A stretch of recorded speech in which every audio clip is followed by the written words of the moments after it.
Alright, welcome back YouTube. Today I'm going to do another repair video on my Oldsmobile. This is a problem I actually had early this summer, and I fixed it and I was going to make a video and I never got around to it, but now I got some time, so I'm going to make a video for you quick.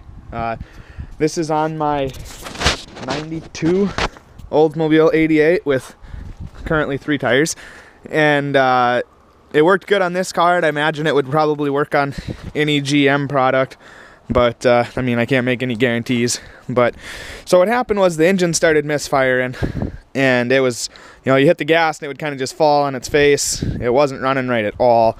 And it just happened out of the blue. I was on my way home from college, actually, and I turned a corner and it started misfiring, and I was able to limp it home, but then I had to kind of get into what was going on, and so I started doing some spark testing and stuff, and I found that I wasn't getting some spark once in a while on one of the cylinders and a few other ignition problems there, and so I narrowed it down to either being the coil pack, which is this top piece right here, or the voltage regulator, which is this bottom piece here. And so I went out to the junkyard and I looked under every hood of every GM car out there, and every single one of these things was missing, because it is a very expensive part, if you can even find it new, for the Generation 1. Now this is the one off of the Generation 1 engine. I should probably make that clear first. The Generation 1 3800. I don't know if it's the same as what's on the 3600, but that's what's on the 3800. And so they're very difficult to find. And so I went through every car, and most of the cars would have had the Generation 2 coil pack like this one anyways. But those were all missing too, and if you can get them used, you can get some good money from them. So I'd imagine that people go out to the junkyard and they just go and pull every one of them and pay like 20 bucks for it, and then they'll resell it for 60 or whatever it may be. But I got to the very last car in the very last row, and it had this unit right here. And so I pulled it off. I had paid like 15, 20 bucks, something like that for it, nothing big. I brought it home, I put it on the car, and it worked for, I don't know, 5 minutes or something like that, and it started misfiring. Well, as you can see, this is the voltage regulator from the first coil pack set, and all the insides basically melted out of it, and I guess that's just what they do when they go bad. And I should have seen this coming, because if you look at the hose underneath the coil pack there, you can actually see some of that green stuff on there, and that's been there for a long time. So I should have probably seen this coming, but basically this one melted down and was no good anymore. I found that out after I tore it apart. And so I took the one from the junkyard. I knew the voltage regulator was bad on my original one, but I didn't know about the coil pack. So I took the one from the junkyard, hoping that the voltage regulator was still good. Put it on, or I put the coil pack from my old one, which is actually this one, this coil pack. This is the coil pack that came from the junkyard.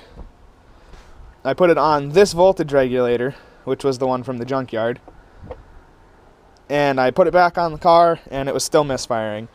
And so either both of my coil packs are bad and this voltage regulator is good, or this voltage regulator is also bad and one of the coil packs is good. I really don't know.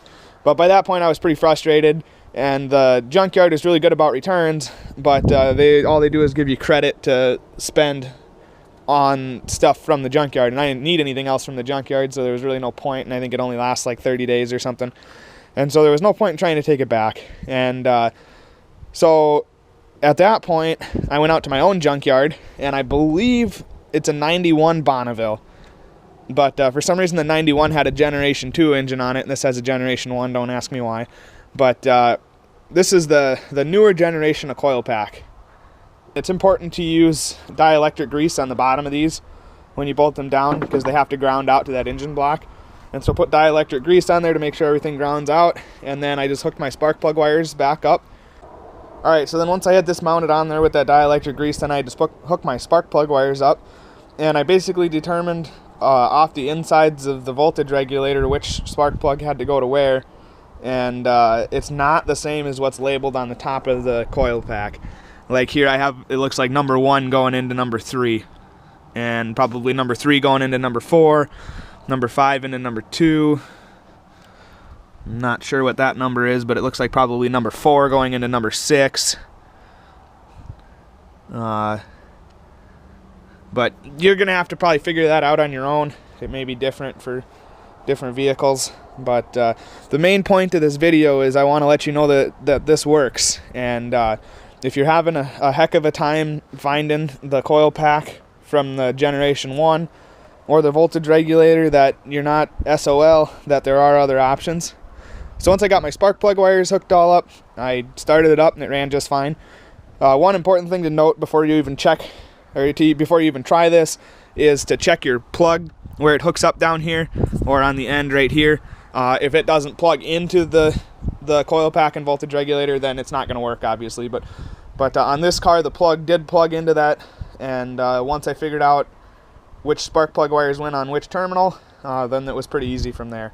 So I should have probably tried this in the first place, but I just didn't think it was going to work for some reason. I don't know why, but probably because it doesn't look anything like the same thing and it's not wired anything like the same thing. But it does work. I've been driving the car for like 6 months this way now, and I haven't had any problems at all. And so yeah, if you are having troubles finding those older ones, feel free to try and convert it. Like I said, I can't make any promises that it's going to work or that it won't fry something on your vehicle, but it did work just fine on this car. So that's the best advice I can give you there. And if you have any questions or comments, go ahead and leave them below, and make sure you like, share, and subscribe.